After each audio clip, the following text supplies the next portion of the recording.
말씀의 제목은 떡과 잔에 참여하는 자의 복입니다. 한번 따라 하십시다. 떡과 잔에 참여하는 자의 복. 자, 옆 사람과 이렇게 서로 보면서 이렇게 복을 빌어줍니다.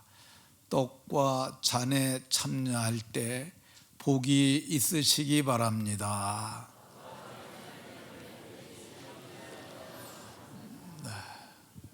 떡과 잔을 받을 때 주의 복이 모두에게 있으시기를 바랍니다. 교회에는 성례, 거룩한 예식이 있습니다. 천주교에서는 칠성례를 합니다. 7가지 예식을 행하는 거죠. 어떤 분들은 많으니까 그게 좋다 이렇게 생각하는 사람들이 있습니다. 성경은 주의 말씀에 무엇이든지 더하면 재앙을 더할 것이라고 말합니다. 성경에 허락으로지 않은 걸 자꾸 더하게 되면 그 사람들은 재앙을 더하는 것이고, 성경에 있는 것 중에 빼면 생명나무에 참여하는 것에서 제함을 받는다고 얘기를 합니다. 더하지도 말고 빼지도 말고 있는 그대로 하는 것이 맞습니다. 그래서 개혁교회는, 우리가 개혁교회예요. 개혁교회는 2가지 합니다. 성찬과 세례를 합니다. 성찬은 누가복음 22장 17절에 보면 주님께서 감사기도 하시고 잔을 받으시고 감사기도 하시고 이것을 갖다가 나누라고 하셨어요. 그리고 떡을 가져 또 감사기도 하시고 이것을 나누라고 하셨어요. 이거는 너희를 위하여 주는 내 몸이라 하셨고 이것을 기념하라고 그러셔서 오늘 우리는 성찬식을 합니다. 마태복음 28장에 보면 예수님께서 마지막으로 땅에 발을 디디시고 제자들에게 말씀하시기를 너희는 가서 모든 민족으로 제자를 삼고 아버지와 아들과 성령의 이름으로 세례를 베풀라고 말씀하셨어요. 그래서 우리가 지난주에는 세례하고 오늘은 성만찬을 합니다. 그러면 이 떡과 잔에 참여하는 예식은 언제 제정이 되었을까? 떡과 잔에 참여하는 이 예식은 2000여 년 전 예수님께서 공생의 3년쯤 마지막 유월절 양 잡는 날에 있었습니다. 오늘 봉독한 본문 12절에 보면 무교절의 첫날은 금요일이에요. 유월절 양 잡는 날, 거기서 유월절 음식을 잡수심으로 이 유월절 만찬이 시작됐던 것을 볼 수가 있습니다. 바울 사도께서는 예수님께서 잡히시던 날밤에 떡과 잔을 주셨기 때문에 오늘 우리가 이것을 한다고 말씀하셨어요. 이 잡히시던 날밤에, 그러니까 해가 지고 저녁을 잡수시고요. 그리고 제자들의 발을 씻겨 주셨어요. 그리고 저들에게 내가 너희에게 새 계명을 주노니 내가 너희를 사랑한 것 같이 너희도 서로 사랑하라고 하셨어요. 그리고 겟셋마네라는 곳으로 가셨어요. 문자적 의미는 기름을 짜는 틀이에요. 그 속에 예수님이 몸소 들어가셨어요. 그리고 힘을 다하여 기도했는데 땀이 땅에 떨어지는 핏방울과 같이 되도록 거기서 기도하셨어요. 그리고 그 밤에 유다가 예수님이 바로 저기 있다고 입맞춤으로 예수님을 알려줘서 대제사장들의 군병들에게 붙잡히심으로 하나님의 어린 양들이 양 잡는 날에 제사장들에 의해서 붙잡혔던 것을 볼 수가 있습니다. 그러면 이 6월절에 양 잡는 날은 6월절에 양 잡는 그 의식은 언제부터 있었을까? 그는 지금으로부터 약 3,400년 전에, 그러니까 이스라엘 백성들이 애굽에서 종살이할 때 이 사람들에게 국고성 비덤과 라함셋이라고 하는 성을 건축하게 했어요. 노예로 붙잡혀서 허드렛 일 하는 것도 힘든데 물 깃는 일, 장작 패는 일, 이 일도 힘들잖아요. 그런데 성을 짓는 일을 시켰어요. 근데 그 성이 뭘로 졌느냐? 진흙으로 졌어요. 진흙을 다루는 일은 아주 많이 힘듭니다. 그 진흙을 이기고 거기다가 짚을 넣어 가지고 벽돌을 찍어요. 그래 가지고 그걸 가지고 성을 쌓았어요. 그래서 그 성이 토성이에요. 근데 그거를 하는데 너무너무 힘들게 하는 거야. 그래서 하나님 앞에 부르짖었어요. 하나님, 너무 힘들어요. 우리가 이 애굽 땅에 손님으로 왔는데 우리의 수가 많으니까 저들이 우리를 노예를 삼았어요. 우리를 건져주세요. 하나님 앞에 부르짖었어요. 근데 하나님이 그 소리를 들으시고 구원자를 한 사람 보냈는데 모세를 보냈어요. 군대를 보내지 아니하시고 80살 된 노인을 한 사람 보냈는데 이 지팡이 하나 붙잡혀서 지팡이 하나 줘서 보냈어요. 지팡이가 죽은 나무 토막이잖아요. 그거 하나 가지고 보냈어요. 그런데 모세가 가서 애굽에서 저들의 신처럼 여기고 있는 10가지를 심판을 합니다. 지팡이 가지고 심판해요. 그 마지막 심판이 장자의 재앙이라고 하는 심판이에요. 하나님께서 모세에게 말씀하셨어요. 너는 이스라엘 백성들에게 가서 각 집집마다 어린 양 하나를 잡으라고 해라. 각 가족의 식구대로 어린 양을 잡되 1년 된 수컷으로 잡고 그 양을 잡을 때 양푼을 목 밑에 대고 목을 따고, 그래서 거기서 피가 나오면 우슬초는 풀이에요. 풀을 가지고 양쪽에 있는 기둥에 그리고 인방에 바르라고 그랬어요. 이 인방에 피를 바르는데 이 피가 있는 집은 여호와의 사자가 그걸 보고 넘어갈 것이고, 넘어가는 걸 유월이라고 불러요. 그걸 영어로는 패스오버라고 그러는데, 이거를 넘어갈 거고, 피가 없으면은 초태생, 사람이면은 장남, 짐승이면은 처음으로 나온 그 짐승을 몽졸이 죽일 것이라고 말씀하셨어요. 근데 그날 밤에 정말 여호와의 사자가 피가 바른 집은 넘어갔고, 그리고 피가 없는 집은 들어가서 몽졸이 장자를 죽였는데, 바로 왕의 장자로부터 이 여종의 장자까지 몽졸이 다 죽임을 당했어요. 무슨 일이 일어났겠어요? 아침에 일어나 보니까 아들들이 다 죽었으니까 울고불고 난리를 쳤어요. 그리고 백성들이 이제 저들을 보내주라고 그랬어요. 바로도 가라, 이제 가라. 너네들 여호와를 나가서 마음껏 섬기라고 저들을 내보내줬어요. 그래서 거기서 양의 피를 문설주와 인방에 바르고 저들이 건짐을 받았는데, 며칠 있다가 바로가 마음이 변해가지고 또 쫓아왔어요.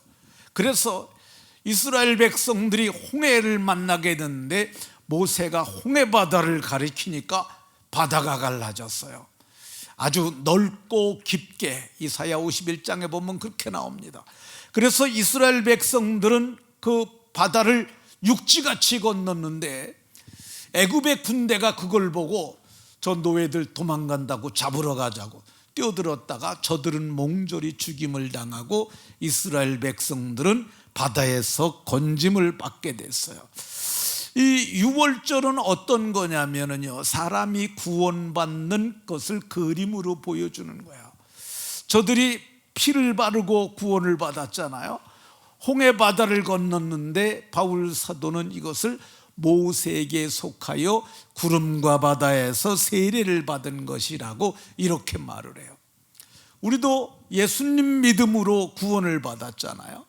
예수님이 내 대신 십자가에서 내 죄를 대속하여 죽었다는 이걸 믿음으로 믿었잖아요. 믿는 그 순간 우리는 마음으로 믿었는데 성경은 마음에 예수의 피가 뿌려졌다고 얘기를 하고 있어요.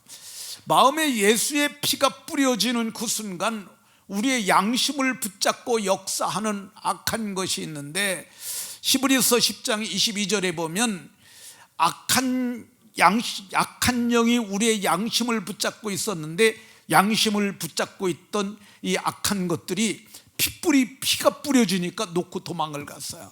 그래서 양심으로 벗어나고, 그래서 그때 우리는 맑은 물로 세례를 받고, 그리고 온전한 믿음과 온전한 마음으로 하나님께 나아갈 수 있게 됐는 줄로 믿으시기 바랍니다. 그러면 이 떡과 잔에 참여하는 이 예식은 처음 어디에서 있었냐? 오늘 성경 13절을 보면 제자 중 둘을 보내시며 물 한 동이를 가지고 가는 사람을 따라가라.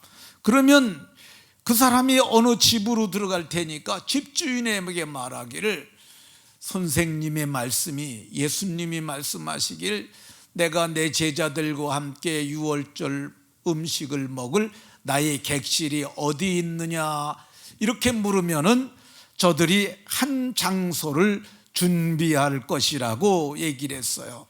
어디서 성만찬을 하느냐?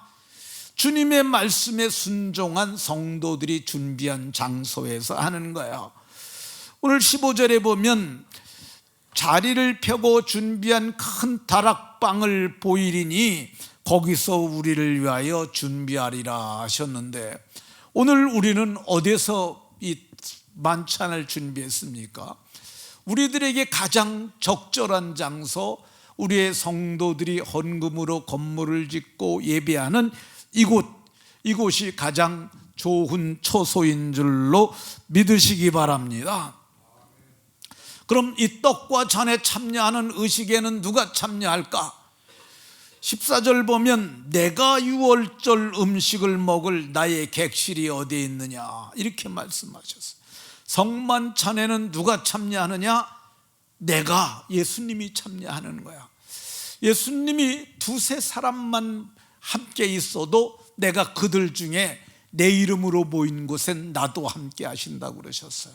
그럼 오늘 예수님이 여기 함께 할까요? 안 할까요? 함께 합니다. 예수님이 우리 눈에 보이지 않지만 여기에 함께 하시는 거야. 이 떡과 잔에 참여하는 예식에는 누가 참여하느냐? 여기 딱 범주를 정해냈어요. 내 제자들만 여기 있어야 된다고 말씀하셨어요. 그러니까 오늘 이 예식에는 예수님과 예수님을 믿는 제자된 저와 여러분들이 참여하는 것이 아주 적절하고 마땅한 줄로 깨달으시기 바랍니다. 그러면 이 떡과 잔에 참여하는 제자들은 어떤 사람이어야 되느냐? 고린도전서 11장 26절에 보면 이 떡을 먹으며 잔을 마시는 이 떡과 잔에 참여하는 예식은 주의 죽으심을 오실 때까지 전하는 것이라고 말씀하셨어요. 주의 죽으심을 오실 때까지 전하는 것. 그래서 이 떡과 잔에 참여하는 예식에는 누가 참여하느냐? 죄에 대하여 죽은 자들이 참여하는 거야. 그러니까 이 떡과 잔에 참여하는 사람들은 죄에 대하여 죽은 자, 그 대신 의에 대하여 산 자들. 죄에 대하여는 죽은 자고 의에 대하여는 산 자. 죄에 대하여 죽은 자가 뭐냐면 죄가 우리를 뭘 시키잖아요. 그래도 우리는 이제 죄에 대해서는 반응하지 않아요. 그 대신 누구에게 반응하느냐? 하나님께 반응하는 의에 대하여 산 자들이 참여하게 되는 줄로 믿으시기 바랍니다. 죄에 대하여 죽은 자들이 외적 증거가 뭐냐? 세례를 받는 거예요. 이 세례는 죽는 것의 상징적인 그 외적인 사인이에요. 로마서 6장 3절을 보면 우리는 그의 죽으심과 합하여 세례를 받은 줄 알지 못하느냐. 우리가 그의 죽으심과 합하여 세례를 받음으로 그와 함께 장사되었나니, 그러니까 우리는 그리스도와 함께 죽은 자들이니까 그분의 죽으심을 기념하는 이 예식에 참여하여야 하는 줄로 깨달으시기 바랍니다.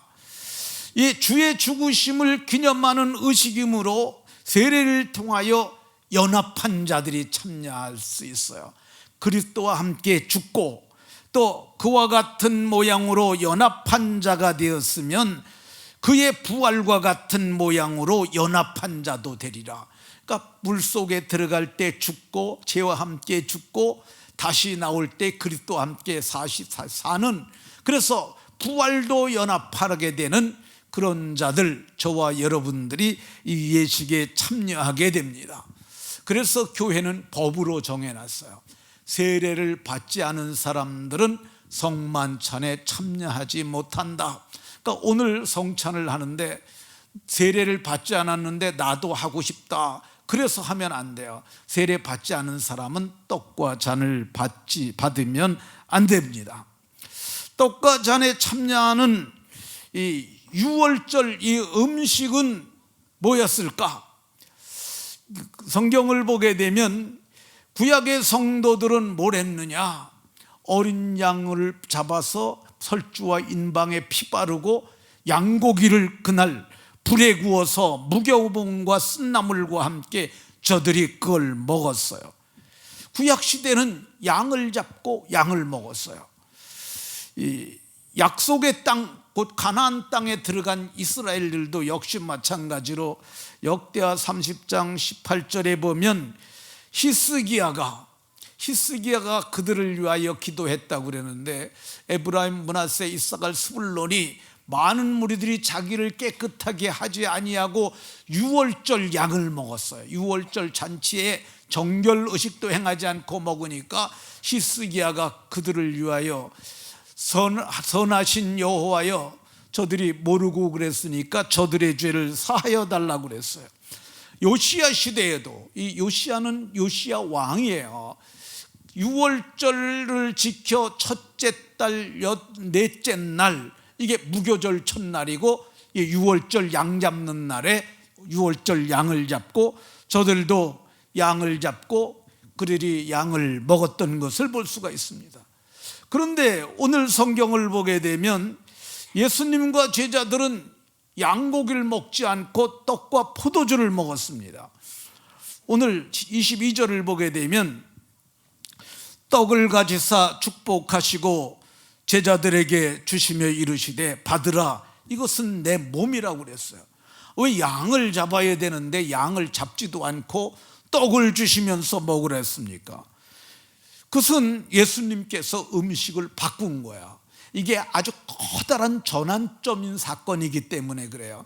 그러니까 역사의 전환점이 아주 큰 게 있는데 그게 이거예요. 우리 신앙도 전환점이 여기서 있어야 해요. 그 성경을 보게 되면 오늘 16절에 예수님께서 하시던 말씀대로 만나 유월절 음식을 준비하니라. 오늘 성경 14절에 예수님이 양 준비하지 말라고 그러지 아니하시고 유월절 음식을 준비하라고 그랬는데 그게 떡과 포도주만 준비하라고 그러신 거야. 그럼 왜 어린 양을 준비하지 않았을까? 1년 된 순양을 준비하지 않았을까? 그것은 예수님께서 친히 하나님의 어린 양이 되셨기 때문이에요. 예수님께서 보라 세상 죄를 지고 가는 하나님의 어린 양이라다. 세례 요한이 예수님을 보고 하나님의 어린 양이라고 말씀하셨어요. 그래서 예수님께서는 자신이 친히 하나님의 어린 양이기 때문에 손에 떡을 가지시고 떼어주시면서 이것은 내가 너희를 위하여 주는 내 살이니 받아 먹으라고, 내가 어린 양이니까 내 살이라고 그러면서 저들에게 주셨어요. 먹을 때 또 잔을 가지사 축복하시고 이것은 너희를 위하여 흘리는 바 내 피 곧 언약의 피라고 24절에 말씀하셨어요. 그러니까 예수님은 저들에게 양의 피를 주시지도 아니하고 포도주를 주셨어요. 예수님께서 음식을 바꾸신 거야. 왜 예수님이 음식을 바꾸셨느냐? 더 이상 이제는 어린 양이 필요 없기 때문에 그렇습니다. 예수님이 하나님의 어린 양으로, 하나님께서 이 어린 양으로 예수님을 보냈고 유월절 양으로 그리스도께서 희생되실 것이기 때문에 예수님께서 친히 그렇게 말씀하신 거야. 그래서 더 이상 이제는 양의 제사가 필요 없고 그리스도께서 하나님의 어린 양으로 주셨기 때문에 잔을 가지사 감사 기도하시고 이것은 많은 사람을 위하여 흘리는 피 곧 언약의 피라고 말씀하셨어요. 그러니까 우리가 떡과 잔에 참여하는 것이 그리스도의 살과 피에 참여하는 의식인 줄로 믿으시기 바랍니다. 이 예식의 말씀의 뜻이 무엇인가 알려면은 구약이 말하는 것이 무엇인가를 좀 알아야 합니다. 구약은 옛 구자하고 약속할 때 약자 씁니다. 옛 약속, 올드 테스트먼트라고 그러고 신약은 새 약속, 뉴 테스트먼트라고 이렇게 얘기를 합니다. 구약은 뭐냐면 오실 메시아에 대한, 오실 예수에 대한, 오실 그리스도에 대해서 증언하는 책이고 신약은 오신 예수님에 대해서 하는 얘기입니다. 여러분들이 책을 읽어보세요. 마태복음, 마가복음, 누가복음, 요한복음 다 누구에 대한 얘기예요? 복음이 예수님에 대한 얘기예요. 하나님의 아들이 이 땅에 오셨고 이 땅에서 우리 죄를 대신하여 죽으셨고 우리를 위하여 부활의 첫 열매 되시려고 부활하셨고 그리고 하늘에 올려주셨고 그리고 다시 오시는 이 예수님에 관한 얘기예요. 그러니까 구약 성경은 오실 예수님에 대한 얘기고 신약은 오신 예수님에 대한 얘기입니다. 그래서 구약을 성경은 여러 곳에서 그림자라고 표현을 해요.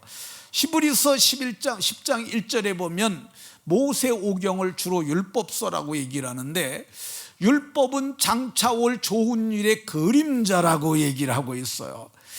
히브리서 8장 5절에도 보면 성전도 하늘에 있는 것의 모형과 그림자라고 얘기를 하고 있어요. 히브리서 9장 24절에도 지상의 성소도 참것의 그림자인 손으로 만든 성소에 들어가지 아니하시고 바로 하늘에 들어가사, 그러니까 예수님은 그림자가 아니라 실체이기 때문에, 예수님은 그림자가 아니라 실체이기 때문에 그림자를 행하지 아니하시고 그분께서는 하늘에 몸소 들어가셨다고 얘기를 합니다. 그러니까 예수님은 오시기 전에는 그래서 염소와 송아지의 피를 가지고 속죄를 했는데 1년에 1찬씩 7월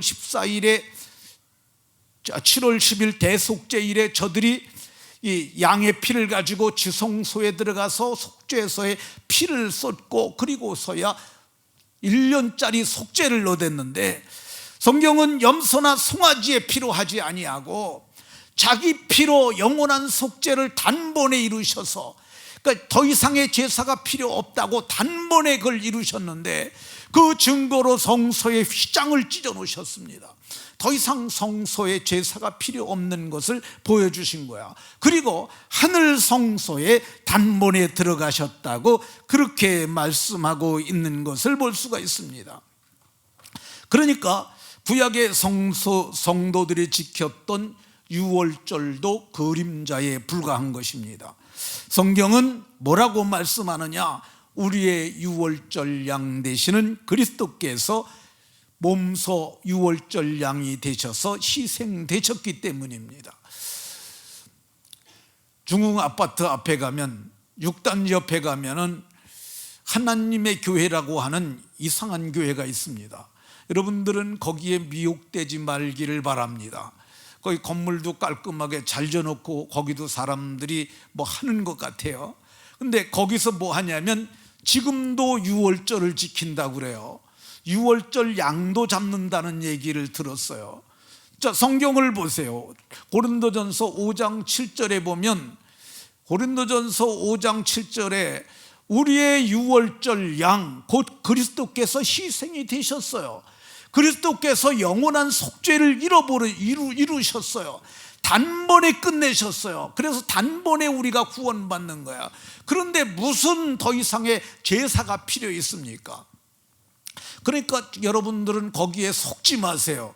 그 사람들이 유월절 제사를 왜 드려야 된다고 자꾸 얘기를 하고 그러면은 성경이 이것을 들이대면 저들은 할 말이 없을 거예요. 속지 마시고 미혹되지 마시고 믿음대로 잘 사는 바른 믿음의 사람들이 다 되시기를 예수 그리스도의 이름으로 축원합니다. 떡과 잔에 참여하는 자들이 주의해야 될 것이 있습니다. 첫 번째 떡과 잔에는 12명의 제자들이 참여를 했어요. 그 중에 한 사람이 죄를 함께 먹고 마셨어요. 그게 누구냐? 그게 유다입니다. 예수님께서 나와 함께 먹는 자가 나를 팔리라고 그러셨는데, 예수님이 그 사람을 향하여 그 사람에게는 화가 있으리로다. 차라리 나지 아니하였다면, 태어나지 않았다면 제게 좋을 뻔했다고 그랬습니다. 그런데 그가 예수님을 팔고 은30에 팔고 나서 자기가 잘못한 것을 나중에 알게 됩니다. 그러고 나서 내가 무죄한 피를 팔고 죄를 범하였다. 그래서 목매달아서 죽었습니다. 그런데 나뭇가지가 부러졌는지 줄이 끊어졌는지 그 위에 바위가 있었는지 몸이 곤두박질하여 배가 터져 창자가 흘러나와 저주받다 죽게 되고, 그의 직분은 다른 사람이 취하게 되고 그는 저주받은 사람들이 됐습니다. 그러니까 이 성만찬을 할 때 분별하고 먹으라고 얘기를 합니다. 고린도전서 11장 27절에 누구든지 주의 떡이나 잔을 합당치 않게 먹고 마시는 자는 주의 몸과 피에 대하여 죄를 짓는 것이라고 얘기를 합니다. 그러니까 자기를 살피고 떡과 잔에 참여하라고 말을 하고, 주의 몸을 분별하지 못하고 먹고 마시는 자는 자기의 죄를 먹고 마시는 것이라고 말씀하며, 그래서 너희 중에 약한 자와 병든 자가 많고 잠자는 자도 적지 아니하니, 이 약한 자가 있고요. 왜 그러냐면 떡과 잔을 분별하지 못하고 먹고 마셨기 때문에, 죄를 한꺼번에 먹고 마셨기 때문에 그렇습니다. 그리고 잠자는 자는 죽은 자들이에요. 심지어 죽을 수도 있음을 얘기를 합니다. 그래서 자기를 살피고 주님의 우리가 떡과 잔을 대할 때 주님의 몸을 대하는 것처럼 대하라고 이렇게 말씀하고 있습니다. 모두가 이 시간 잠깐이지만은 우리가 하나님 앞에 회개하고 떡과 잔을 받도록 하겠습니다. 음악을 틀어주세요. 하나님, 우리가 세상을 살면서 믿음대로 바르게 살아야 하지만 그리하지 못할 때 있었습니다. 하나님, 용서해 주시라고, 다시는 죄 짓지 않겠다고 결단해 기도합니다. 두 손 들고 주여 한번 부르짖고 기도합니다. 주여, 주님,